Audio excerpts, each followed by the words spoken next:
Pessoal, é um grande prazer estar aqui em mais um Oncopodcast. A gente está trazendo hoje duas especialistas que trabalham na área de fonoaudiologia. A Luciana Dallagnol, também a Simone Claudino, que também trabalha nessa área de fonoaudiologia com ênfase na oncologia.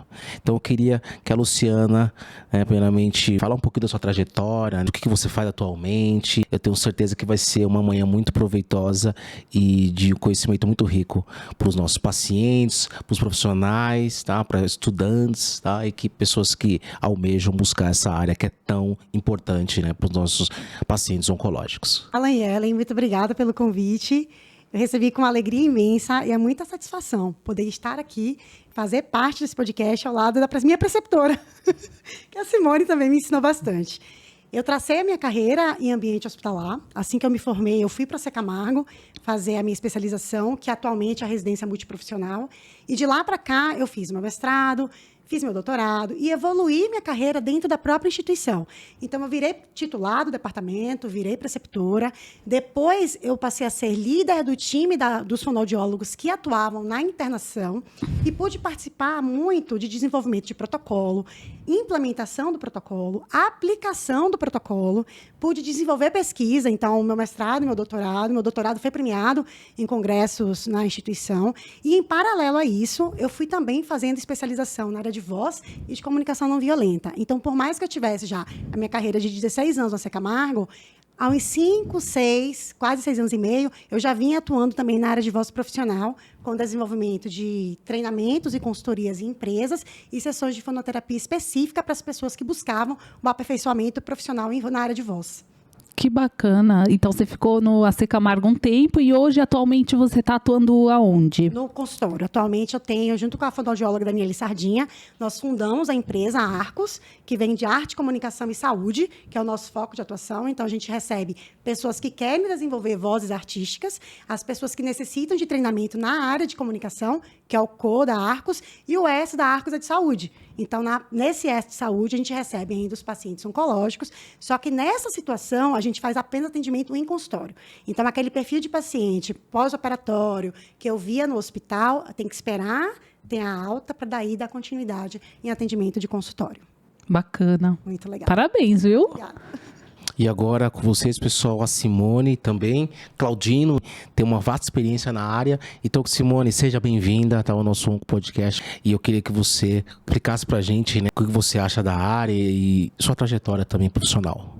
Obrigada, Ellen e Alan. É um prazer estar aqui com vocês e junto com a Lu, que passamos muitos anos juntas. Bom, a oncologia é um sonho. Eu estou na Secamargo há 24 anos, desde quando eu fiz a graduação. Na época tinha um estágio, e aí eu fui ficando, fiz a especialização, fiz mestrado, fiz doutorado. Hoje eu coordeno a área do ambulatório e os exames de videofluoroscopia da deglutição. E também tem um outro papel dentro da instituição, que hoje eu também coordeno a residência multiprofissional, que nós temos 7 áreas lá que atuam com o paciente oncológico. A nossa trajetória na oncologia, ela vem crescendo a cada ano e a gente vem se aperfeiçoando, né? Se a gente for pensar há 24 anos atrás, a gente tinha uma atuação diferente e hoje, cada vez mais, a gente vê o quanto que a gente muda a vida desses pacientes, né? Com um simples detalhe. Então, é muito bonito fazer parte dessa história aí dos pacientes e é muito gratificante trabalhar com oncologia. Muito bem-vindas, viu? Pra gente é uma grande alegria poder fazer uma troca com fonoaudiólogos, né? Farmacêutico com fonoaudiólogo. Então, é o propósito do nosso Oncopodcast. Nasceu do sonho de estar junto com outros profissionais. E hoje a gente está, assim, vivendo isso. Eu, às vezes, nem acredito, né, que isso é real. A gente traz aqui médicos e trouxemos enfermeiros. E a fonoaudiologia é uma área tão bonita. E, assim, eu queria muito que a gente explorasse, né, para as pessoas o que vocês fazem. E para começar, eu queria que vocês contextualizassem.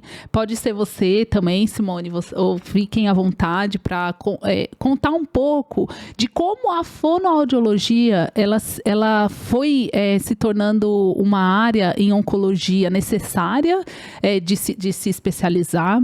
E como que foi essa história da fonoaudiologia inserida aí com tanta importância dentro da oncologia?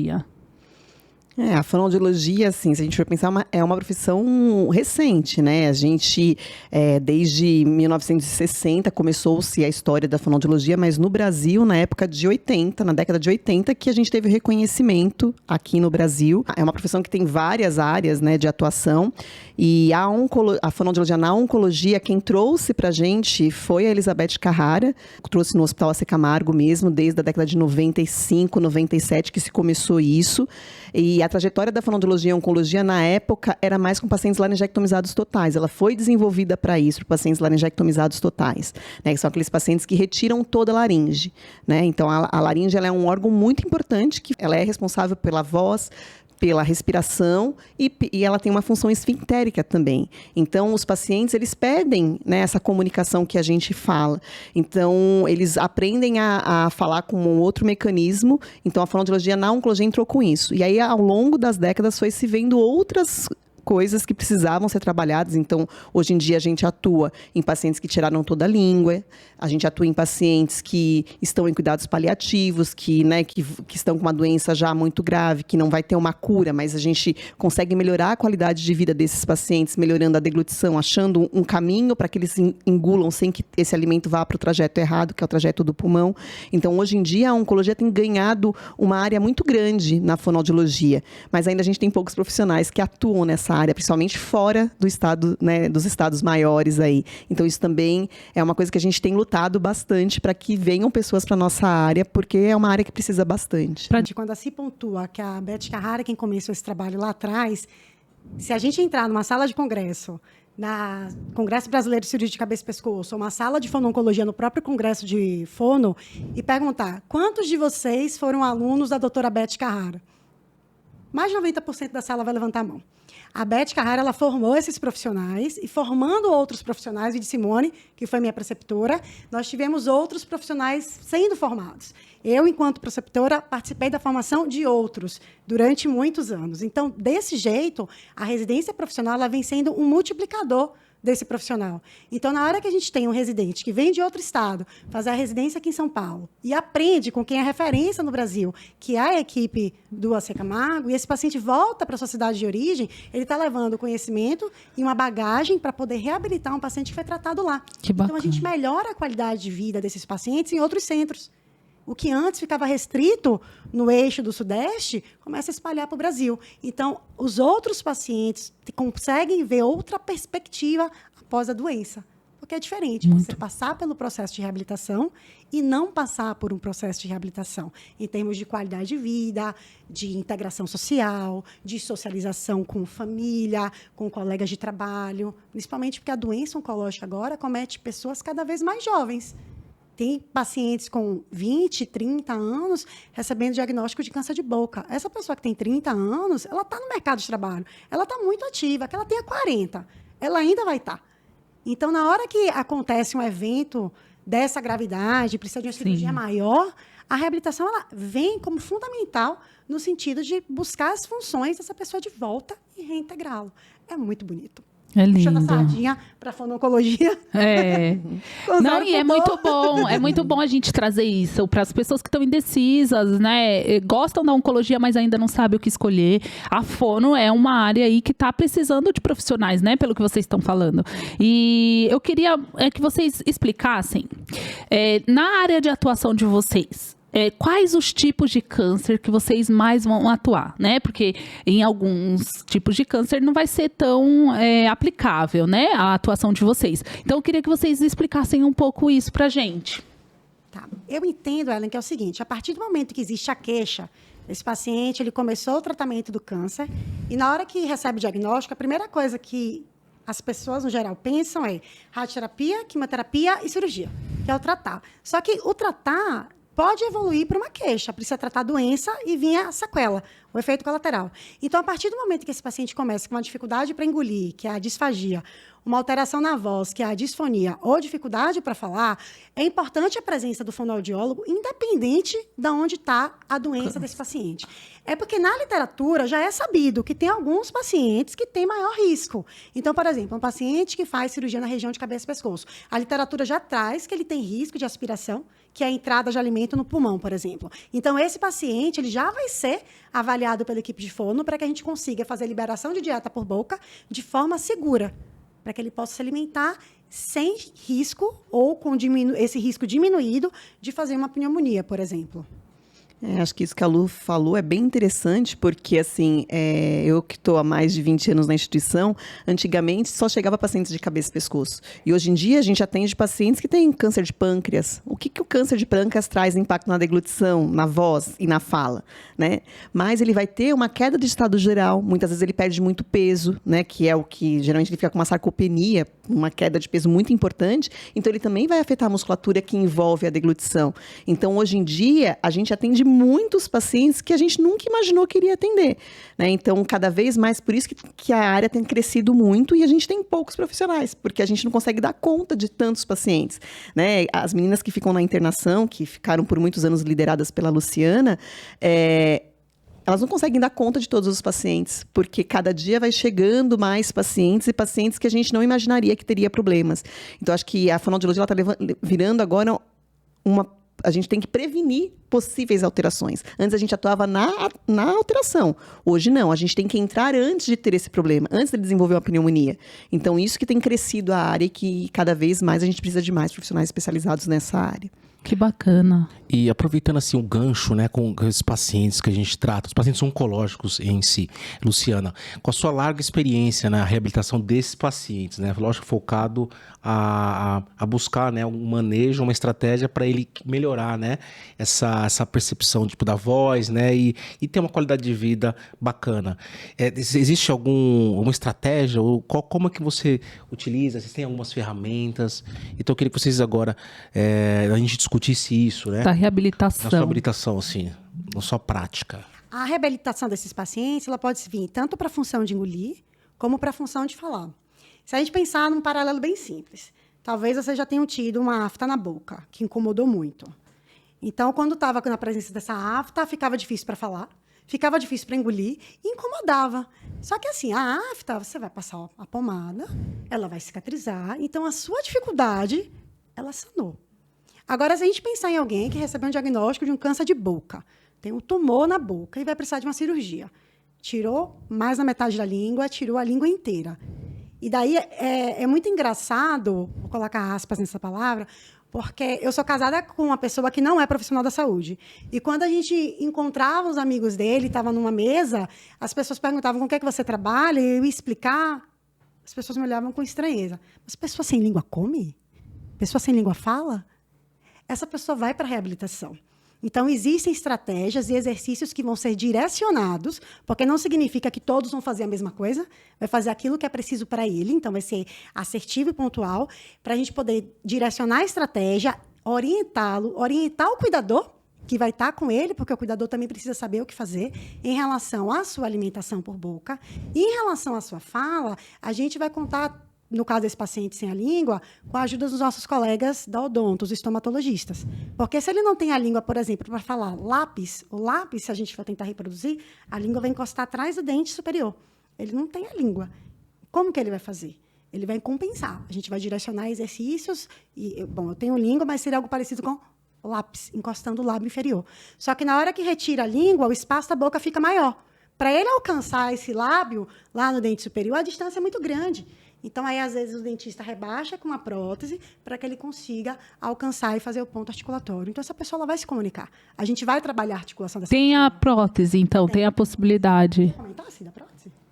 Na verdade, a prótese, existem uma atuação muito multidisciplinar nessa área, porque a gente não consegue reabilitar esse paciente só com a fonoaudiologia, só com exercício, né? Porque é o que a Luciana falou, você tem um espaço muito grande da cavidade oral, então, se eu tirei um pedaço da língua e a minha língua não vai conseguir fazer, por exemplo, a ponta da língua não encostar no céu da boca, eu preciso de algum instrumento que reduza esse espaço. Então, essas próteses, elas são confeccionadas pelos dentistas, pela equipe de estomatologia, né? Os dentistas que são especializados nessa área, eles têm essa denominação, estomatologistas, que muitas vezes os pacientes acham que é quem vai cuidar do estômago e não, né? É um dentista. E aí ele faz uma prótese, que é uma prótese geralmente de silicone, e ela tem ela fica maior, então ela é como se fosse uma prótese dentária, só que ela é mais gordinha. E aí ele vai fazer essa confecção individual, ele faz uma moldagem, e aí a fonoaudióloga entra junto dessa moldagem para falar, olha, nesse paciente eu preciso que cresça um pouco mais aqui, mais anterior, mais posterior, mais lá para trás, ou mais no meio. E aí junto com o dentista e o fonoaudiólogo, a gente vai caracterizando para aquele paciente específico o que vai ser bom para esse paciente. Geralmente, esses pacientes, por exemplo, o paciente que tira toda a língua, né? Essa semana mesmo eu estava discutindo isso com o dentista, eu falei, vocês precisavam entrar no intraoperatório, já colocar essa prótese no momento que o paciente sai da cirurgia, porque o paciente depois ele vai aprender a se comunicar sem essa prótese, e quando você consegue adaptar essa prótese logo no início, você tem um ganho muito grande. Só que se eu acostumo comer sem a prótese, depois quando eu coloco a prótese vai ser diferente, porque eu vou ter um outro instrumento. E aí, funcionalmente, eu ganho menos do paciente, mas ele vai se incomodar com essa prótese. Então, cada vez mais é importante a gente entrar antes dessa cirurgia, para já conversar com o cirurgião de cabeça e pescoço e falar, olha, ele vai precisar de uma prótese rebaixadora. Então, vamos já fazer essa prótese no intraoperatório, porque você consegue fazer uma prótese provisória, para que ele já saia da cirurgia usando essa prótese, para que ele já se adapte e ele tenha uma função melhor lá na frente. O que a Luciana falou, a gente cada vez mais, infelizmente, a gente tem pacientes mais jovens, né? Pacientes com tumores de cavidade oral, principalmente na língua, a gente tem pacientes de 20, 25 anos, 30 anos. Então, eles vão ter toda uma vida aí para frente. Então, se a gente conseguir o máximo dele, vai ser muito melhor. Então, cada vez mais a gente precisa entrar mais precocemente para a gente conseguir. E dentro dessa gama, a gente tem muitas coisas para serem feitas, né? É individual, não existe uma receita de bolo. A gente que atua muito com residente, a gente fala, não existe receita de bolo para um paciente oncológico. Não tem como, porque cada paciente, por mais que seja a mesma cirurgia, eles vão compensar de forma diferente. Às vezes a fibrose que fica da radioterapia, que é aquela rigidez que fica, ela vai ser diferente de um paciente para o outro. E eu vou ter que pensar em exercícios diferentes. Existem várias tecnologias também contribuindo com isso, né? Há 20 e tantos anos a gente era mais exercícios funcionais mesmo, mobilidade, movimentos de língua, remanescente, que é o que sobrou ali, ou de outras estruturas. Mas hoje em dia a gente tem outras possibilidades, né? A gente tem possibilidades de fazer estimulações intraorais com aparelhos, a gente tem estimulações neuromusculares cada vez mais entrando aí. Então, assim, está crescendo muito e a gente está trazendo muitos benefícios para os pacientes, né? Então, eu acho que essa atuação multidisciplinar nessa área é que encanta, porque a gente consegue coisas assim que a gente não imagina, que é o que a Lu falou. Quando a gente comenta com alguém, a gente fica, como assim? Um glossectomizado que tirou toda a língua comer churrasco. Eu tenho vários pacientes que comem churrasco. E assim, sem a língua, você imagina, você não consegue né? Então assim, você imagina esse trajeto da alimentação, eu não consigo jogar o alimento para um lado e para o outro, então a gente vai ajudar esse paciente a fazer isso, né? Às vezes com um hashi, que a gente usa bastante para fazer essa lateralização do bolo, às vezes com o próprio garfo que o paciente vai colocar, então essas adaptações a gente vai conseguindo fazer em conjunto com várias outras áreas, né? Nossa, isso que área linda, né? Vocês reabilitarem mesmo esse paciente, né? Mostrarem para ele uma nova possibilidade, né? Dentro da profissão de vocês. Muito bacana. E além disso, existe essa percepção, né, dele saber que ele pode conviver, né, continuar convivendo, assim, né, socialmente e podendo, né, fazer as coisas que ele fazia, né, anteriormente também. Além disso, né, aproveitando esse gancho, como a gente falou sobre o câncer de cabeça e pescoço, em quais casos o paciente ele precisa fazer uma traqueostomia ou a laringectomia, né, que é uma intervenção um pouco mais agressiva. Né? Quando são as cirurgias de médio e grande porte, de cabeça e pescoço, cirurgia de língua, ou que amplia para a área, pega a mandíbula, pega a região retromolar, que é a região lá do fundo da boca, no cantinho, no geral, eles saem com a traqueostomia, sim. Até como uma questão profilática, porque como eles ficam muito inchados, fica bastante demasiado, vai precisar de uma via alternativa para respirar. Só que não necessariamente essa traque vai ser definitiva. O ideal é que esse paciente, no pós-operatório, ele seja encaminhado para a equipe de fono, para que a gente possa auxiliar o manejo da deglutição de saliva, lá no pós-operatório mesmo, para que a gente possa fazer o manejo dessa traqueostomia e iniciar o processo de decanulação, que a gente chama de retirada de tráqueo.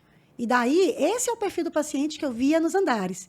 E daí, ele já decanulado, pós-alta hospitalar, ele chegava no ambulatório para a Simone e para as meninas. E daí, dava continuidade da reabilitação lá. Os laringectomizados é quando você tem um tumor muito extenso da laringe, né? Um estadio avançado da laringe. Então, você tem, alguns casos podem ir para radioquimioterapia e outros casos é indicado a laringectomia total. Então, a laringectomia total é a retirada total do órgão. Então, lembrando que eu já falei anteriormente que a laringe ela tem 3 funções fundamentais, que é respiração, fala, né, voz, e ela tem uma ação esfinctérica, para que o alimento não entre, para que você não tenha corpo estranho, não alimento só, corpo estranho na entrada da via aérea. Então, se eu for pensar, um paciente que faz uma laringectomia total, ele nunca mais vai respirar pelo nariz. Nunca mais ele vai ter essa passagem de ar pelo nariz, porque a respiração dele vai ser pelo estômago, pelo aquele buraco que ele vai ficar aqui. Ele volta com uma cânula de traqueostomia, por conta de cicatrização e por lidar com essas secreções e respiração que vai ficar difícil no começo, mas depois ele vai tirar essa cânula e vai ficar só com aquele buraquinho, então ele vai respirar por aqui.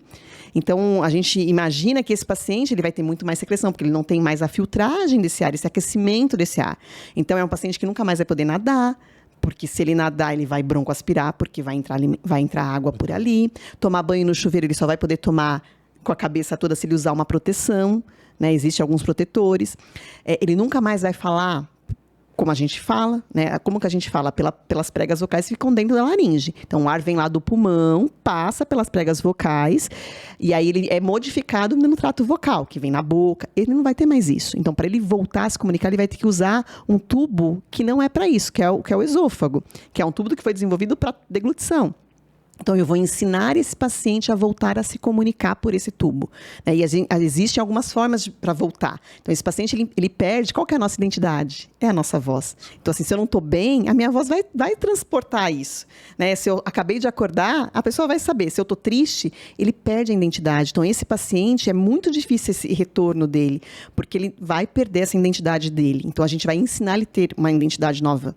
E é uma voz que não é uma voz próxima. A gente tem a laringe eletrônica, que é um aparelhinho que vocês já devem ter visto, que aparentemente tem uma voz robótica, mas eu tenho pacientes que são professores universitários e que a gente não pode desestimular esse paciente, porque o que importa é ele voltar a se comunicar e ter uma qualidade de vida. Eu tenho pacientes que usam o esôfago como a voz esofágica, então a gente vai ensinar ele a usar essa comunicação. Então, é como se eu engolisse um ar e devolvesse isso com uma fonação, que é mais ou menos isso aqui, ó. Então, ele vai aprender a fazer essa comunicação, que demora-se um tempo para aprender isso. São pelo menos uns 6 meses. Então, o paciente vai ficar uns 6 meses sem se comunicar por via, né? Comunicar oralmente como a gente comunica. E a gente tem a prótese traqueoesofágica, que é um aparelho que você coloca cirurgicamente, que você faz uma fístula, um buraco, que vai ligar o estômago, né, com o esôfago desse paciente. E aí você coloca esse aparelho, e aí qual que é a diferença? A qualidade da voz vai ser igual da voz esofágica, porque o que está vibrando é o esôfago, mas o que muda é o ar que vem do pulmão, porque com a prótese o ar vai passar do pulmão e passar por essa prótese. Se eu for pensar num paciente nosso, que geralmente ele tem uma alteração já pulmonar, então ele vai ter um pulmão pior, então ele tem 1.200 ml, aí um pulmão ruim de capacidade de ar. Um paciente que tem um esôfago bom, que faz uma voz esofágica, tem 80 ml. Então, a fala de um paciente vai ser bem diferenciada da voz esofágica para a traqueoesofágica. Então, isso também é importante que o paciente saiba, né, para que ele entenda. E o começo é sempre difícil. A gente tem um coral de pacientes laringectomizados totais, que é o coral Sua Voz. E tem alguns pacientes lá que é uma das minhas paixões na oncologia. Eu amo atender pacientes laringectomizados totais. E aí, esses dias a gente teve uma apresentação em comemoração aos 70 anos da instituição. E eles foram lá cantar. E tem um dos pacientes lá que já é paciente antigo. Ele falava assim: Simone, você lembra quando eu vim aqui? O primeiro dia que eu entrei aqui, que você me explicou como que ia ser? Ele falou: acabou minha vida. Eu sou advogado. Como que eu vou continuar atuando, fazendo voz esofágica? Não vou conseguir. E aí a mulher dele ficou no pé dele, não ficou no pé dele. E hoje ele é um dos cantores mais animados do nosso coral. Ele usa prótese hoje, mas ele continua fazendo tudo que ele faz. Ele é corredor, ele corre 5 quilômetros de maratona. Ele continua fazendo isso. Então, assim, é muito belo a gente ver o quanto que a gente muda a vida desse paciente e que ele vai se reconhecer novamente, mesmo não tendo a identidade que ele tinha antes, né? Nossa, você foi falando aqui, foi um filme na minha cabeça, porque primeiramente, né, uma vez eu estava no LinkedIn e eu vi um vídeo do coral E fiquei muito emocionada. E também, numa das minhas aulas de mestrado, a gente teve uma aula também com uma fonoaudióloga que mostrou pra gente toda essa realidade. Isso emociona muito. Você vê o paciente reabilitando mesmo e recuperando a voz de outras maneiras, né? E eu tenho também um caso que, por desconhecimento meu mesmo, eu estava com um paciente que tomou de cabeça e pescoço, cheguei no box para orientá-lo, comecei a falar, porque eu não paro de falar, né? E quando eu fiz uma pergunta para ele, ele colocou um aparelhinho aqui ele tem uma traqueostomia, né? Colocou o aparelhinho e saiu o que ele queria me falar, assim, pelo aparelhinho. Eu tenho desconhecimento real sobre isso ainda. E aí, na hora, assim, para ele não perceber, eu nunca tinha visto, né? Eu não fiz tanto espanto, mas eu fiquei admirada, assim, né? Porque eu falei, gente, ele se comunica por aquele aparelho. Então, provavelmente é um desses que você mencionou, né? Que daí ele passa a ter, então, essa voz esofágica. Essa, na verdade, ela é a voz pela laringe eletrônica, ou eletrolaringe, ou vibrador laríngeo. E é uma voz robotizada, é uma voz diferente, Sim. né? Então, assim, choca mesmo, né? E eu acho que, por conta de hoje, a gente tem muitas pessoas que utilizam isso, cada vez mais isso vai se tornar comum. Hábito, né? normal, Mas, assim, né? é assustador mesmo, porque, assim, você fala, né, é diferente, ele não se aceita e as pessoas também, né, por ignorância mesmo, por não saber, também não entendem. Então, muitas vezes, eles param de se comunicar porque eles não conseguem se encontrar e as pessoas ao redor dele não têm também a paciência de esperar essa comunicação, porque também não é uma fala imediata, Sim. é uma fala que precisa de um treino, é uma fala que a gente vai aperfeiçoar com exercícios, com direcionamentos, né? Então, isso é muito legal da gente ver essa evolução, porque hoje em dia a gente vê muita gente usando, né? E eu até no dia dessa comunicação, eu me direcionava muito à esposa, porque eu já percebi que ele tinha aquela dificuldade. Então, quando eu fiz uma pergunta, eu não esperava que ele fosse me responder, esperei da esposa, e ele usou o aparelho e falou. E aí, aquilo me causou realmente surpresa, mas hoje também eu entendo que cada paciente encontra a sua maneira, né? Então, assim, também já tive outro paciente que usava o WhatsApp para me mandar comunicação. Então, eu falava com ele respondia pelo WhatsApp. Porque talvez ele já fosse um paciente que tivesse não se adaptado a outras maneiras de fala, né? E preferiu escrever. Talvez, assim, né, nesse caso, né, Simone, é muito interessante. O fato de você olhar para ele, né, e perceber que ele, mesmo, né, com a dificuldade ali, consegue, né, explanar aquela informação, ele deve se sentir incluso, né, tipo, na sociedade, né? Então, acho que isso faz total diferença. Esses avanços, eles acontecem, né, aqui a gente fala sempre com a equipe multidisciplinar, acontece em todas as áreas, né, pessoal? Então, assim, na fonoaudiologia, que é uma área extremamente, né, importante, ali pós-cirúrgico ou pré-cirúrgico, e a gente se depara com esse tipo, né, de situação. E a gente queria fazer um gancho até disso, do pré e pós-cirúrgico, né? Você já falou da laringectomia. Tem algumas outras cirurgias que vocês atuam no pré e pós-cirúrgico desse paciente, ou é só na laringectomia? Como que é isso? Qual é a atuação do fonoaudiólogo pré e pós-cirurgia? A pré-cirurgia é sonho pra gente, né? Sim. É um sonho pro fonoaudiólogo, a gente conseguir abordar o paciente no pré-cirúrgico e poder orientá-lo, que no pós-operatório ele pode sair com uma tracostomia, que não necessariamente essa tracostomia vai ser definitiva, ou vai ser definitiva, como no caso do laringectomizado total. Orientá-lo que ele pode sair com uma sonda nasointeral para alimentação, porque enquanto a cirurgia estiver cicatrizando, não vai poder passar alimento em cima, infecciona, e ele vai ter que reaprender o engolir, ele vai ter que reaprender a manejar essa saliva, a manejar o alimento dentro da boca para poder engolir com segurança. A partir do momento que o paciente ele tem esse conhecimento, mesmo que pequeno, ele não fica tão assustado no pós-operatório. Imagina, desce do centro cirúrgico, sai da recuperação anestésica, abre o olho. O que é isso? O que é isso tudo em mim? Eles assustam. Na minha época de residência, a gente conseguia abordar a beira-leito ainda, os pacientes faziam uma breve orientação. Só que naquela ocasião, naquela época, não funcionava muito bem, porque o paciente, naquele momento, internado, ele estava para subir para a cirurgia. Então, a preocupação dele não era o que eu tinha para falar. A preocupação dele era a cirurgia, era se ele ia voltar vivo. Então, não estava sendo efetivo. Então, a gente acabava pegando mais no pós-operatório e conversando com eles e recebendo o encaminhamento da equipe da cirurgia de cabeça e pescoço. E daí, no pós-operatório, a gente conseguia conversar e, enquanto a gente falava, muitos deles iam levando a mão. tem uma sonda de alimentação no nariz. Daí eles iam percebendo os apetrechos que tinham neles. Às vezes eles nem sabem, porque eles não se olham no espelho no pós-operatório. Eles não querem o espelho nesse momento. O espelho ele vai vir depois. Talvez só quando esse paciente já chegue para Simone, lá no ambulatório, depois de já ter passado por muita coisa, e continuando o processo. É uma jornada.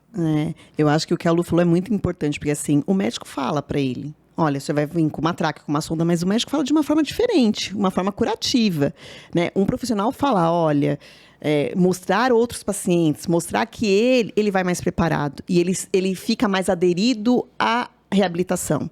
O paciente que não tem essa orientação pré, e que a gente não é a nossa realidade, como a Lu falou, ele chega muito assustado. Então, eu tenho um dos pacientes do Coral, por exemplo, ele ficou 7 anos em casa, trancado, sem se comunicar e sem vida, porque ele achava que a vida dele tinha acabado. E hoje ele viaja, ele é até representante da sociedade de pacientes que atuam nessa área de câncer de cabeça e pescoço. Ele vai em lugares, ele ensina outras pessoas, mas ele ficou 7 anos. Por quê? Porque ele achava que a vida dele não tinha mais solução. Porque ele tirou toda a laringe, então acabou a vida dele. Ele era jovem, ele tinha 49 anos quando ele teve o tumor. Então, esse seria, acho que é o grande avanço, mas que, infelizmente, ainda não se é a realidade brasileira. Então, o certo seria o paciente, na hora que ele vai lá para o diagnóstico, o médico já encaminhar para fono, para fisioterapia, para estomatologia, tudo pré-tratamento. Porque aí você já vai tentando minimizar algumas sequelas e orientando esse paciente de uma forma para a reabilitação. Porque não é na visão do médico que é de cura, né? Porque o médico, ele tá lá no papel dele. Olha, eu vou fazer isso porque eu tenho que te curar, porque senão você vai morrer. Uhum. Mas o paciente tem que entender que a reabilitação existe e que muitos desses pacientes vão ter uma qualidade muito próxima do normal. E é muito bom porque vocês levam esperança para ele, né? Quando ele acha que tudo tá perdido, vem a fono e fala, não, eu tenho outra alternativa para te mostrar um outro jeito, existem outras maneiras, né? Isso que é muito legal. A reabilitação, eu enxergo como ressignificar. Reabilitar, você ressignifica alguma coisa. Vai ressignificar a função. Porque existe vida, apesar do câncer. A vida vai continuar. Então, ela vai continuar, tem trabalho para fazer, ir comprar pão na padaria, resolver um problema no cartório, ler uma historinha para um neto. Isso faz diferença. Então, na hora que a gente consegue a reabilitação dessas funções, é lindo de ver. Sim. É muito emocionante. E eu queria fazer um gancho em relação ao tratamento, né? Porque eu e o Alan, farmacêuticos, a gente só pensa no tratamento. Então, assim, atualmente, né, a gente vê o avanço dos tratamentos de oncologia, né? Com a imunoterapia, com terapias mais específicas. Antes a gente tinha muito só indicação de químio, cirurgia, rádio, né? A rádio também continua, a cirurgia também continua sendo aí opções. Mas a gente percebe que com as novas terapias a gente tem menos efeitos colaterais. Mas ainda temos os tratamentos que têm bastante efeito colateral. E aí eu queria saber de vocês como que é isso. Quais os efeitos colaterais do tratamento que chegam para vocês, que vocês precisam atuar como fonoaudiólogas? A gente tem muito efeito, principalmente da radioterapia, mesmo sendo a radioterapia, né? A gente tinha a radioterapia 3D, 2D, 5D e agora a gente tem a MRT, que é uma radioterapia mais específica que vai pegar mais o tumor ali, né, no local do tumor. Então, ela vai proteger áreas adjacentes ali que são importantes para a reabilitação. Mas esses pacientes, eles podem evoluir com mucosite, que são essas aftas, e não é uma, às vezes são 30 na boca.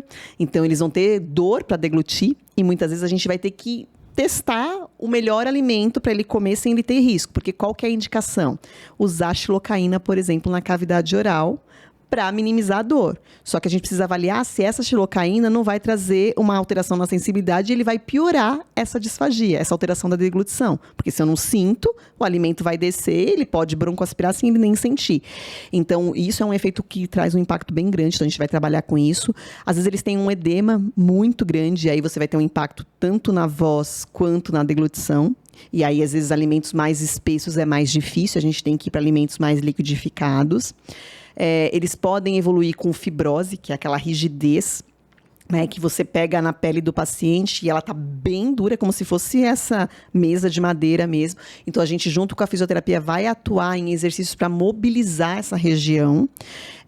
Eles podem evoluir, muitas vezes, com dermatite, que às vezes impacta também, que a dermatite, né, às vezes abre a pele e às vezes eles não vão poder se alimentar porque eles criam uma fístula naquela região, uma comunicação, e aí o alimento vai sair e vai infectar, e ele pode evoluir com uma infecção maior.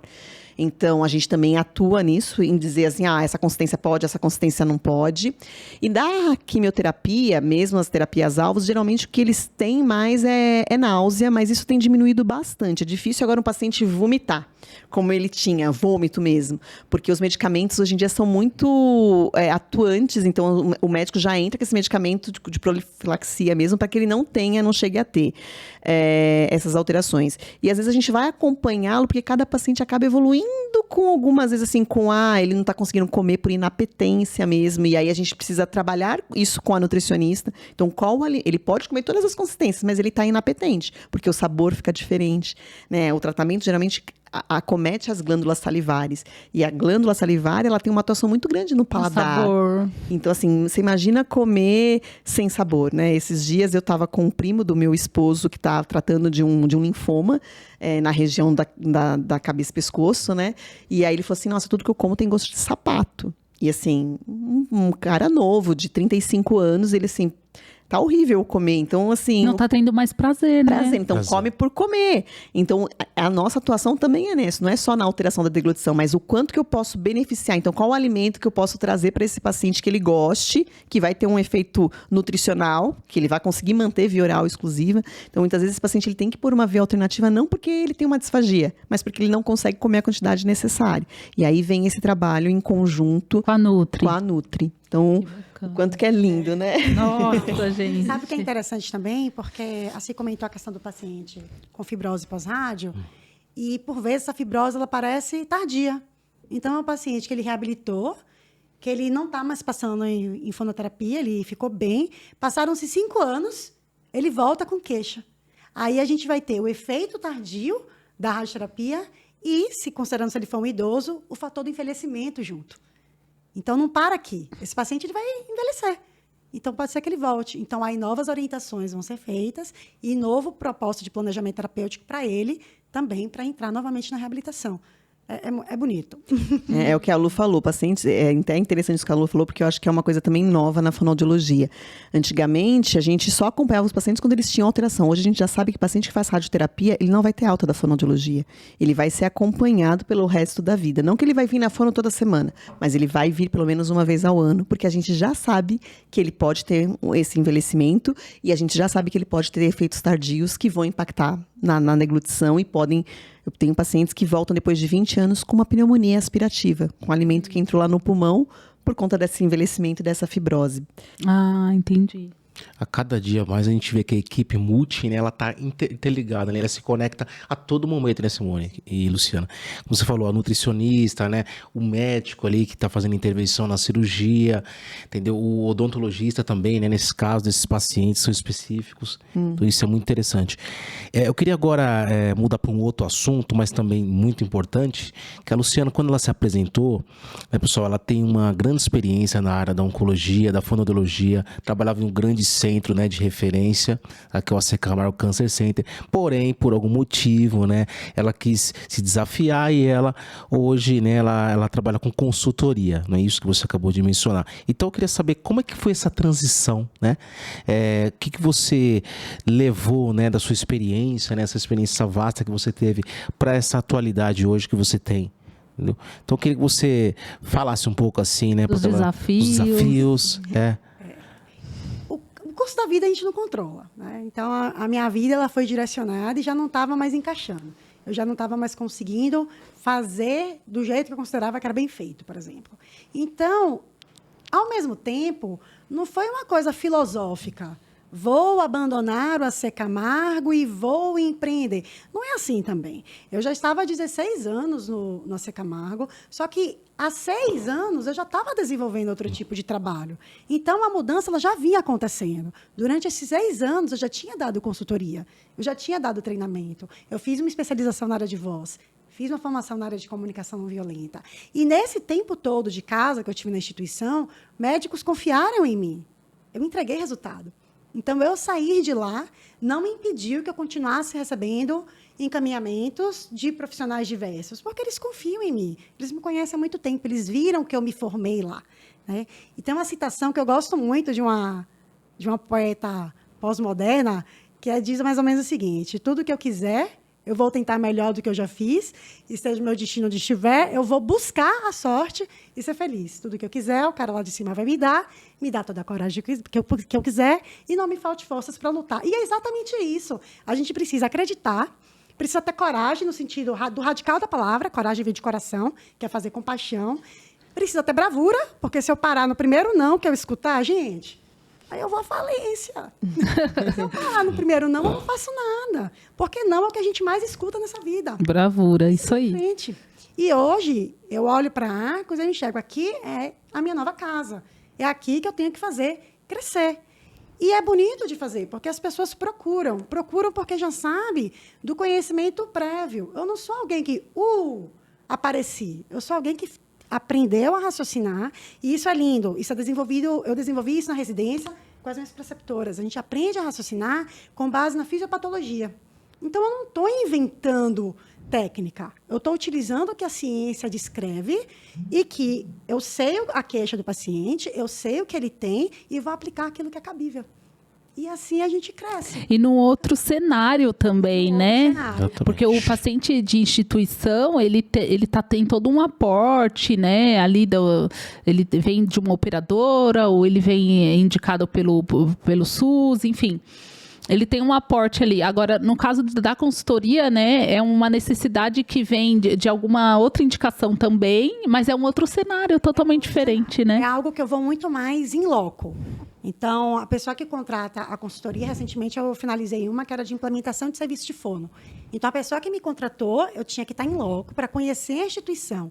E eu só consegui dar essa consultoria porque eu já tinha uma bagagem prévia de implementação de protocolo, de desenvolvimento de protocolo, de quantidade de fonoaudiólogo por setor, de quantos fonoaudiólogos necessários para atender X pacientes dia, para poder direcionar isso e estruturar. Então, a consultoria, ela acontece nesse sentido, e acontece também consultoria na área de comunicação, que eu dou com a Dani Sardinha, que é minha sócia, porque a gente tem muita falha de processo por conta de comunicação inadequada.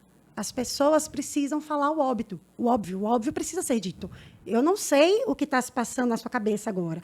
Por mais que eu veja uma pessoa com semblante positivo, eu não sei o que está passando aqui dentro, a não ser que eu te pergunte. Sim. E isso faz diferença. É um desafio diário. É muito interessante o que você falou, é você mapear os processos, né? Nossa, e como... você trabalhar no hospital já de referência, especializado, com profissionais renomados, e você ir para um outro ambiente, outro cenário, em que você começa da estaca zero, mas aquilo, o resultado final, ele vai te dar muita motivação, né? E você leva a disseminação, né, da sua profissão, que era isso que a gente falou no início, né? Que vocês tá precisando disseminar a fonoaudiologia em oncologia. A consultoria é um meio de você chegar lá num centro que não tem informação ou que não sabe como começar, e você que tem toda essa bagagem leva isso. Então, isso é muito interessante. E é diferente a gente vir de uma instituição que tem o suporte acadêmico, que é o suporte de pesquisa. Porque se tem a pesquisa lá dentro, tem o ensino lá dentro, os profissionais que estão lá, eles sabem o que é que tem de mais novo e em evidência científica. Então, a gente consegue elaborar protocolos baseados no que a ciência traz, no que é bom para o paciente, e não naquilo que eu acho, porque uma vez eu vi acontecer e deu certo. Uma vez é muito pouco, a gente precisa de evidência para poder implementar alguma coisa. E isso eu consigo fazer hoje, porque eu aprendi no AC Camargo. Se eu não tivesse passado por lá, eu não conseguiria fazer o que eu faço hoje. É um amadurecimento, né, da carreira também. Muito bacana, viu, esse depoimento, viu? A gente fica muito, né... Estimulado também, muito né? Estimulado também, viu? E quem está nos assistindo, os profissionais, ó, pessoal, fonoaudiologia é referência, hein? Muito bom. Eu queria agora perguntar para a Simone, aproveitar. Aquela pessoa que já é formada, profissional em fonoaudiologia, por que optar pela oncologia? Entendeu? Eu sei que tem outras áreas, né? Várias, mas assim, voltado para a oncologia. O que traz, né, de de insight. Se fosse assim, para esses você profissionais, convencer alguém, Se fosse assim, pra vem convencer pra Olha, eu onco. convenço bastante. Na verdade, eu acho que a fonoaudiologia, ela tem várias opções, né, de atuação na profissão. Então, assim, você tem várias opções dentro, mas a oncologia, eu acho que cada vez mais ela é uma área promissora. Porque, como a gente comentou anteriormente, cada vez mais você tem indivíduos mais jovens e que têm mais significados na vida. Então, assim, quando a gente pensa quando a gente faz fonoaudiologia, a gente tem a intenção de reabilitar alguém. Mas quando você reabilita alguém que não tem uma estrutura específica para aquilo, a gente consegue fazer com que outras estruturas busquem isso, é muito bonito. Então, assim, a oncologia, você tem a possibilidade de você reabilitar, mas você vê a qualidade daquele paciente, a mudança da qualidade de vida daquele paciente. Então, eu acho que a oncologia você tem que ter um gosto pela ciência, porque você tem que estudar muito, porque cada dia muda a terapia-alvo, e a terapia-alvo vai trazer uma diferença e a gente precisa estudar para saber. Então, o paciente às vezes chega com uma queixa que você fala, não sei, então eu tenho que buscar. Então, você precisa saber, você tem que gostar de estudar. Você tem que gostar do ser humano, porque você muda a vida desse ser humano e, assim, o paciente ele passa muito com você. Então, você vai ser o caminho dele para outros fatores. Então, você consegue, às vezes, identificar, o paciente começou, tá com uma afta que não está cicatrizando, opa, pode ser um retorno dessa doença aí. Então, geralmente, o fonoaudiólogo vai encaminhar esse paciente para outro. Então, assim, eu acho que a fonoaudiologia você consegue fazer tudo. Quando você pensa em ser fonoaudiólogo, você consegue reabilitar, você consegue dar qualidade de vida e você vê essa evolução desse paciente. É muito belo você conseguir ver um paciente que não tem uma língua voltar a cantar, voltar a se comunicar, ser um empreendedor numa empresa multinacional importante, um paciente que não tem a laringe, ele conseguir voltar a ter uma qualidade de vida, ele conseguir voltar a fazer as atividades simples, como correr, né? Se a gente for pensar, eu andar o dia a dia com um buraco na minha garganta, e as pessoas me olharem diferente, porque ainda existem muitas pessoas ainda que não entendem o que está acontecendo, e eu ressignificar isso. Eu acho que a fonoaudiologia em oncologia a gente consegue ressignificar muito. Então, eu acho que é uma das áreas mais belas da fonoaudiologia. Eu sempre vou lutar pela oncologia, porque eu acho que você consegue mudar muito a vida do paciente. Quando esse paciente vai lá para o interior e ele não tem um fonoaudiólogo especializado na área, você vê a diferença que ele vem.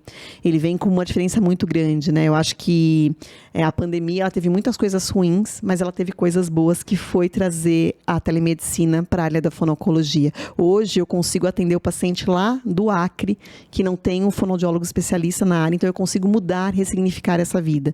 Então, se você quer ressignificar, mudar a vida do paciente, venha para a oncologia. Isso aí, a Ana convenceu. Você também para cá. Ou mudar de área, né, nessa altura do campeonato. Então, Simone, eu já quero pegar um gancho, assim, já que você convenceu, né? Ela falou, né, que vocês atuaram, né? Você deve continuar atuando em ensino no AC Camargo, né? E eu queria pegar esse gancho, porque eu tenho a abelhinha do ensino já me picou, né? E para quem quer ir para essa área de ensino, o que você, para instituições também que querem, né, melhorar o ensino também, o que você diria? Vocês duas, né? Na verdade, eu queria ouvir de você também. O que vocês diriam para quem quer ir para essa área e o que você acha assim da educação em oncologia? Enfim, vamos falar de ensino e educação, dar dica para quem gosta dessa área e estimular as pessoas aí. Eu acho que assim, quando a gente pensa na área da saúde, não existe você atender um paciente sem você saber o que você está fazendo. E não existe uma receita de bolo. Não é, por exemplo, eu vou numa loja, não fazendo nenhuma, né, assim não deixando ninguém abaixo da gente, não é isso. Mas se eu vou lá numa loja experimentar uma calça, a calça não serviu, a costureira vai lá e vai diminuir o tamanho dessa calça. Então, ela vai diminuir o tamanho da calça para qualquer pessoa que tem aquele peso. Se eu tenho um paciente que fez uma cirurgia de ponta de língua, que eu imagino que ele não vai conseguir fazer o TAN e o DAN, por exemplo.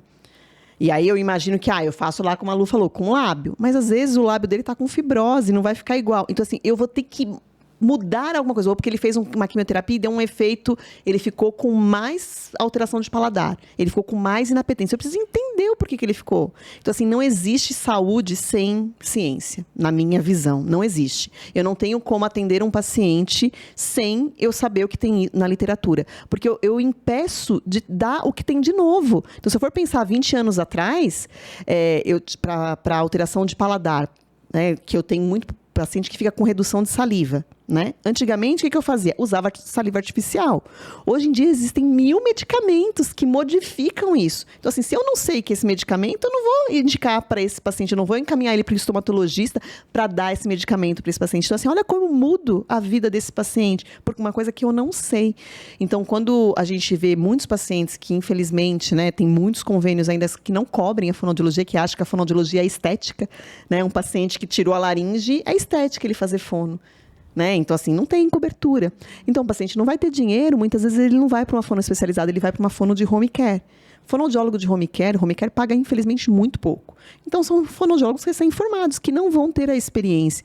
Então, às vezes, chega um paciente depois de 1 ano com sonda nasinteral, que eu sei se ele fizesse com uma especialista, ele em 2, 3 meses, no máximo, ele estaria sem a sono. Então, olha como você modificou a vida desse paciente.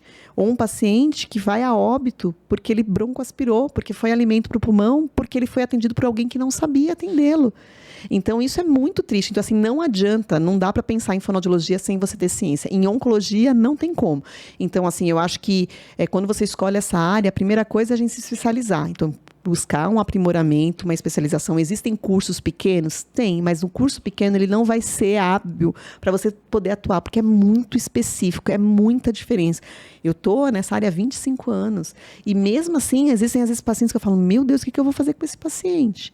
Eu não sei o que fazer. E aí a gente recorre à nossa mestre e aí ela fala assim, a gente vai dar um jeito, a gente vai buscar e assim, a gente recolhe, vai, busca ciência. Às vezes não tem ciência, a gente vai... Porque você tem que ir esmiuçando, porque esse paciente, a gente tem que mudar a vida dele. Ele veio buscar e a gente tem que ter solução. Né? Eu tenho um paciente que eu acompanho há muitos anos e ele ficou com efeito tardio da radioterapia, que é a xerostomia, que é a redução de saliva. E ele come churrasco, mas ele não come mais o churrasco com o sabor que era o churrasco. E aí, assim, já fazem 10 anos que ele fez a cirurgia, ele fala assim, ele fez o tratamento, ele fala assim, Simone, um dia eu sou reabilitadora, eu nunca acho que não vai dar certo, a gente vai achar um caminho. Um dia vai aparecer, né? Porque eu não sou Deus, eu não posso ter essa dimensão de achar que o paciente não vai evoluir. Né? Então, por isso que eu preciso saber o que tem de novo e, quando não tem, eu buscar coisas para ajudar esse paciente. Então, para mim, a fonoaudiologia em oncologia tem que estar associada. Sempre, né? Sempre. E a minha dica, eu vou resumir, porque eu concordo com tudo. Eu gosto de 2 verbos: estude e se cuide. Porque o hospital oncológico, o paciente oncológico, a gente tem um contato intenso com a parte teórico-prática. E a gente também se aproxima muito de questões de espiritualidade e de finitude. E nem todo mundo está preparado para encontrar esses 2 braços aí que vão acompanhar o teórico e prático. Então, a pessoa precisa se cuidar, precisa olhar para si também, para poder daí estar bem e cuidar do outro. Você falou 2 coisas que complementam exatamente o que eu vou te perguntar agora, né? A finitude e a espiritualidade, que estão intimamente relacionadas com o cuidado paliativo. Né? Que a gente precisa, num momento como esse, citar um pouco sobre isso. Com certeza, vocês são chamadas, né, nesse momento, né? Assim, a gente tem que também explicar para as pessoas que o cuidado paliativo, ele não é indicado só em casos de terminalidade, tá? A partir do momento que o paciente foi diagnosticado, ele já pode sim ter essa atenção da equipe de cuidado paliativo. E assim, como que vocês lidam com esse grupo especial de pacientes que estão em cuidados paliativos na prática de vocês? Como que é isso? É uma pergunta bem boa, Ellen, e é sempre polêmica em salas de congresso, porque os fonoaudiólogos podem ter opiniões divergentes. A minha experiência, tá? O que eu gosto, o que eu estudei, o que eu aprendi. Esses pacientes que estão em terminalidade, a gente não vai fazer um acompanhamento fonoaudiológico visando uma reabilitação. Eu não vou reabilitar esse paciente. Ele está em finitude. Eu não tenho nem esse tempo para reabilitar esse paciente. Então, vou trabalhar muito mais com o gerenciamento desse paciente. É um paciente que quer tomar água, só que ele está muito fraco, ele está com dificuldade para engolir. Qual a estratégia que eu posso utilizar para que ele consiga tomar esse gole de água, que para ele significa muito?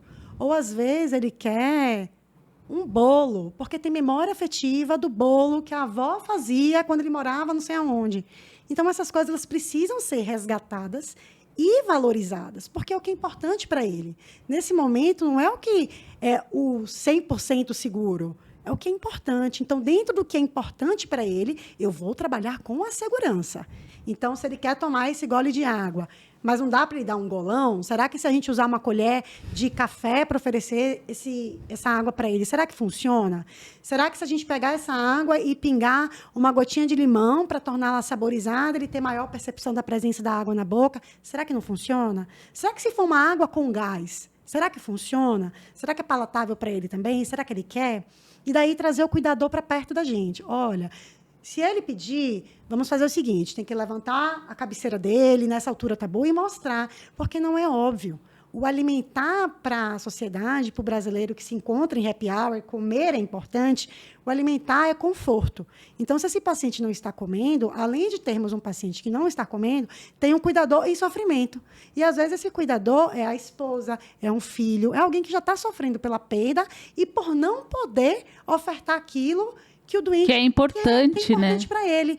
Então, a gente gerencia nesse sentido. Então, a gente vai trabalhar com instrumentos diferentes. Uma colher de café, às vezes uma colher de sobremesa, não funcionou. Tem um canudo aí fácil, mas esse canudo é muito grande, tudo bem, vamos cortar? Porque o canudo grande significa que ele vai ter que ter a força para fazer o líquido deslocar em todo o fluxo do canudo. Vamos diminuir, vamos cortar o canudo, vamos usar um canudo menorzinho. Não funcionou ainda assim? Será que se a gente bater esse suco de laranja com um pedaço de mamão, o suco fica mais grosso? Será que vai? E daí a gente conversa com a nutrição. Tem como? E quando a gente encontra profissionais que são parceiros, elas dizem, tem, vamos providenciar. Ou o paciente está fazendo aniversário e ele quer um pedaço de bolo. Mas o bolo, aquele bolo fofinho, será que dá? Isso é tão comum eles pedirem. Ah, mas a nutrição fala, tem um bolo tipo mousse, vamos enviar. Então, nós providenciam um bolinho decorado, com vela, com cobertura. Ai, que coisa linda. E a linda. gente consegue tirar aquela parte mais cremosa para poder oferecer. Então, ele vai cantar o parabéns, a família vai ter o conforto de cantar o parabéns para essa pessoa, ele vai experimentar o bolo do aniversário dele e pouco importa se ele vai comer uma fatia do bolo. O objetivo para o paciente que está em estar em família. É nutrido, é dar aquele conforto, aquele momento. Um momento, é olhar para aquela pessoa com amorosidade, enxergar que ainda tem vida. Eu não sei quanto tempo tem, mas ainda tem. E se ainda tem, por que não ser boa? Ser gostosa. E vocês, é muito lindo ouvir vocês contando isso, porque num momento como esse, principalmente na terminalidade, o sentimento, o desejo do paciente precisa ser muito respeitado. E vocês estão ali justamente para manejar o que ele quer fazer, comer e viver naquele momento, e vocês vão pensar em N alternativas para que ele consiga isso, né? E isso é muito lindo, né? É fazer funcionar. Fazer funcionar o desejo dele. A gente gira em torno disso, vamos fazer funcionar. Vamos achar um caminho. Às vezes, e vocês se encontram. A gente precisa de mais pessoas pensando. Espera aí, me ajuda aqui, eu preciso da sua opinião, vem olhar. Eu acho que cuidado paliativo, se a gente for resumir em uma palavra, é empatia. É você se colocar no lugar daquele paciente para a gente tentar modificar. Porque, é como você disse, não é só na terminalidade. Hoje em dia, a gente encaminha muito o paciente precocemente. Né? Esses dias mesmo, a gente teve uma aula na residência com o líder do Cuidados Paliativos, que é o Dr. Joaquim. E aí ele falou assim, qual é o momento certo de indicar o paciente para cuidados paliativos? E a resposta é, a qualquer momento. A qualquer momento, quando aquele paciente tiver com um manejo, com uma dor que não se resolve, com uma alteração aí do paladar que não se resolve, então é a qualquer momento. Então você tem que ser empático, porque você precisa se colocar no lugar do paciente. Às vezes na fisiopatologia não dá, mas a gente vai ter que dar um jeito de dar. Né? Então eu acho que o cuidados paliativos também é uma área que tem crescido muito, que tem trazido um olhar diferente também para nós fonoaudiólogos, né? Sim. E cada vez mais é uma área que a equipe multidisciplinar, né, tá inserida, né? Sim. A enfermagem, a fonoaudiologia, né? A gente vê muito farmacêutico, né? Médicos também, nutricionistas, né? Vocês resgatam, né, a vida social também do paciente, né? Sim. Com toda certeza. Deu para entender bem isso.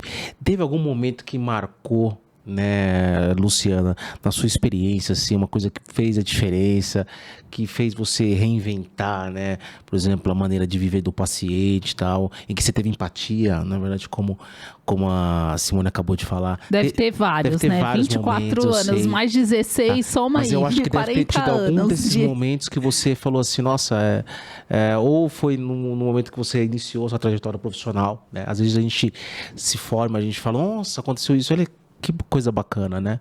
Entendeu? Que a partir dali você Compartilha começou aí com a ter gente alguma história um olhar bonita. diferente, Essa pergunta é uma loucura. É um filme. É um filme, realmente. São muitos. Eu consigo pensar em muita gente que marcou o meu aprendizado, que muitas vezes eu dei de exemplo para residente meu, de quando eu passei me marcou porque eu passei apuros e corri atrás do preceptor, e me marcou porque eu via esperança ali na minha frente. Tem um que eu gosto muito. Eu era do seu ambulatório, se eu não me engano. Eu acho que eu estava no meu R2. Era uma paciente laringectomizada total. Ela tinha vindo para treino de voz esofágica. E ela não estava conseguindo, assim, explicou. E é um desafio. A taxa de sucesso, acho que gira em torno de 30%, né, Si?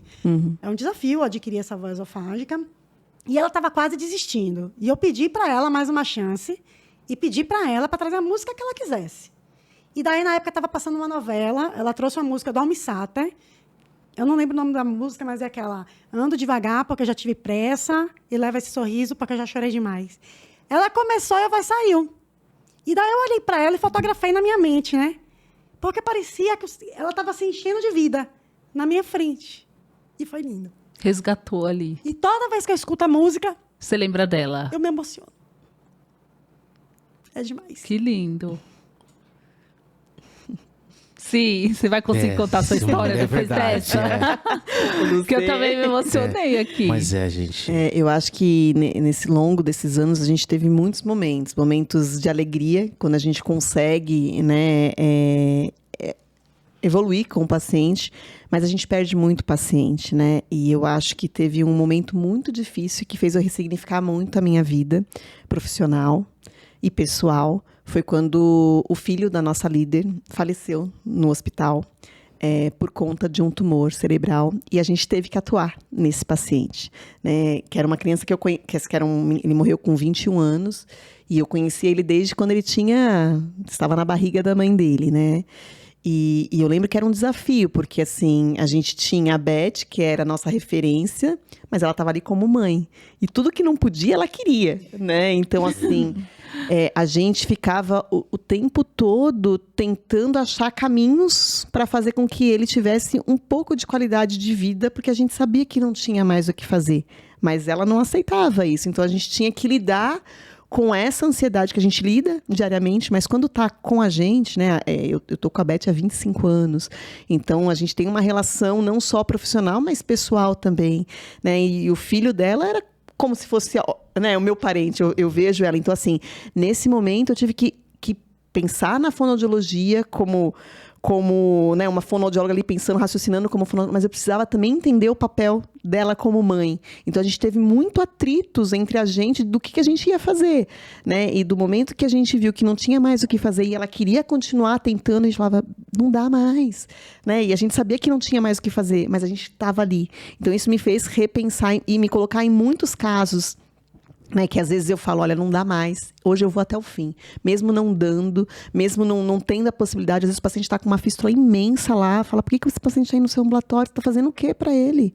Eu estou dando carinho, eu estou dando esperança, eu não sou Deus, eu não sei a hora que ele vai morrer, mas enquanto ele tiver esperança, você dá junto com ele, porque né? assim, a gente antes falava, quando não tinha mais, a gente falava assim, por que ele vai vir aqui, deixa ele ficar em casa, mas não, ele ir lá é uma esperança de que a vida dele está continuando. Então hoje o paciente vai lá, às vezes fica todo mundo olhando e fala assim, o que esse paciente está fazendo no seu ambulatório, Simone? Ele vai ficar lá até o momento que ele achar que ele tem que ficar. Então, assim, eu acho que isso fez eu mudar muito o meu olhar para a oncologia e ver que, assim, eu sou só um instrumento ali que eu posso mudar a vida porque eu estou dando esperança para ele. Sim. Ninguém mais deu esperança. Porque quando está em cuidados paliativos, todo mundo fala, olha, né? Acabou. E não acabou. Às vezes você Ele fazia tá ali ainda, né? Exato. Então, eu acho que isso me, assim, fez mudar muito meu olhar e fez eu ressignificar muitas coisas. Muito lindo. Tinha uma paciente que, assim, eu a conheci, coincidentemente, eu nem era fonoaudióloga, nada. Ela tinha 9 anos quando ela teve um tumor, uma leucemia na época. E aí, passaram-se anos, um dia eu estava lá fazendo videofluoroscopia, que é aquele exame de deglutição, e aí eu vi o nome dela, um sobrenome, e falei, nossa, eu tinha uma amiga que estudou comigo que era esse sobrenome, Batistelli. Aí eu falei, né, Sandra Batistelli. Aí ela assim, ela é minha prima. Ela falou, você não é a Simone, sobrinha do Zé, que é meu tio? Eu falei, sou. E aí, assim, essa paciente acabou se tornando minha paciente. Depois, né, ela fazia já fono, mas fazia com uma outra fono. Ela acabou... E, assim, a gente criou uma relação tão forte que, assim, eu ia ser madrinha de casamento dela, mas, infelizmente, o tumor voltou e ela acabou falecendo. Mas o quanto que a gente muda a vida desses pacientes e, assim, a gente se torna a vida deles, né? A gente, no grupo do Laringé, os pacientes falam assim, a minha irmã, né? O seu Jair fala muito, a Simone é minha irmã, porque assim, a gente entra na vida deles, né? Assim, a gente participa de algumas coisas que a gente vai se tornando. Então, o que a Lu falou da gente ter que se cuidar é verdadeiro, porque a gente sofre muito, a gente chora, a gente vai no enterro, às vezes, de pacientes, porque a gente se envolve demais com eles, né? Então, o quanto que essa área, além de ser bela, é o quanto que é envolvente, o quanto que a gente se torna, né, um ser importante na vida deles e eles nas nossas vidas, né? De fato, é o calor humano que está inserido aí, né? Esse acolhimento, né? Que vocês têm, né? Como profissionais, como a gente... Como pessoas também, né? A gente... Diariamente. Difícil separar isso. E a gente fazer, pelo menos, a diferença, né? Naquele momento. Acho que isso Empatia é tudo, né? É imprescindível. Eu queria muito agradecer pela disponibilidade de vocês, de virem aqui, contar um pouco da experiência de vocês. Vocês se comunicam muito bem, né? 2 fonoaudiólogas são experts em comunicação. Eu fiquei olhando vocês falarem, eu falei, ai meu Deus, eu quero ter essa dicção, quero ter falado desse jeito. Quero agradecer, vocês são pessoas iluminadas, mulheres empoderadas mesmo, né? Mães com uma profissão tão linda e assim, de sucesso. Então, parabéns. Pra gente foi muito importante essa troca, né, amor? Com certeza. Porque a gente, farmacêutico, não tem muito contato com o fonoaudiólogo, né? O Nutri tem, o psicólogo tem, o médico. E o farmacêutico? Por que ele não conversa muito com o fonoaudiólogo dentro do hospital? Mas, assim, que bom que a gente tem esse espaço aqui pra gente ter essa troca. E agora eu quero deixar vocês à vontade para falar o que vocês quiserem. Se quiserem divulgar um pouco do trabalho de vocês também. E é isso. Muito obrigada, viu? Eu que agradeço o convite, o espaço, a presença da Simone, que foi minha preceptora. E esse projeto de vocês é incrível, porque vocês estão levando o conhecimento. Hoje as pessoas escutam muito podcast. Estão no metrô, escutam podcast. Estão no trânsito, escutam podcast. A informação ela é disseminada. E informação e conhecimento é poder. Quanto mais as pessoas escutam e sabem o que existe, dá o poder da escolha. Eu tenho perspectiva, eu vou atrás. Eu sei onde encontrar. Eu escutei um podcast, vi fulana, vi beltrana. Peraí, onde elas estão? Eu sei onde achar. Eu vou atrás. Eu quero ter uma vida melhor. Então, não parem. Continuem chamando colegas para vir falar. Isso, a gente quer que vocês voltem aqui, hein? Vocês vão voltar, né? Não só tem uma vez, não, viu? Não, foi maravilhoso. Eu também gostaria muito de agradecer.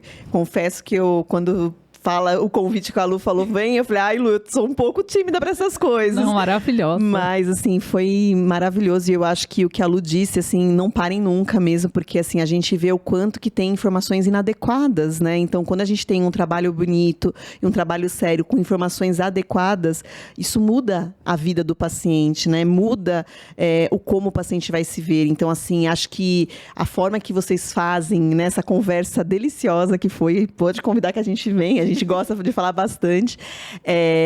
Eu acho que isso vai fazer um diferencial, né? E isso que a gente luta, né? Eu, como coordenadora da residência, a farmácia ainda não está, mas vai entrar. A gente está aí batalhando para entrar a farmácia. E a gente vê o quanto que, assim, a gente mudando a visão daquele estudante que chega com essa visão multidisciplinar e olhando aquele paciente com um olhar, né, diverso, porque eu não posso olhar aquele paciente só com o meu olhar de fonoaudiólogo, eu tenho que olhar aquele paciente com um olhar amplo de todas as áreas. Então, assim, quando você fala assim, por que a farmácia não tem um contato jato grande. Tá errado, porque tem vários medicamentos que afetam a deglutição e que a gente tem desconhecimento. Então, às vezes, uma dosagem diferente, uma forma de tomar diferente desse medicamento. Às vezes eu preciso que ele amasse o comprimido, mas eu não sei se ele pode amassar esse comprimido, né? Então, assim, eu acho que essa interação falta. Sim. E eu acho que isso também, a gente já aprendeu que a gente precisa inserir. Avançar, né? Avançar, A exatamente. gente vai. Eu reitero o que ele acabou de falar, né? A facilidade, né, de comunicação, né, que a Luciana e que a Simone teve aqui nesse Onco Podcast. Esse Onco Podcast exatamente é para isso, é para a gente influenciar, né, os profissionais, os estudantes e os nossos pacientes, né, que são o nosso, né, o grande público-alvo. E eu queria, né, realmente fechar, né, com muito obrigado, meninas, tá bom? Vocês estão de parabéns pelo trabalho. E voltem sempre, tá? E viu? voltem sempre, tá? Serão convidadas com certeza. Muito obrigada, viu? Obrigada.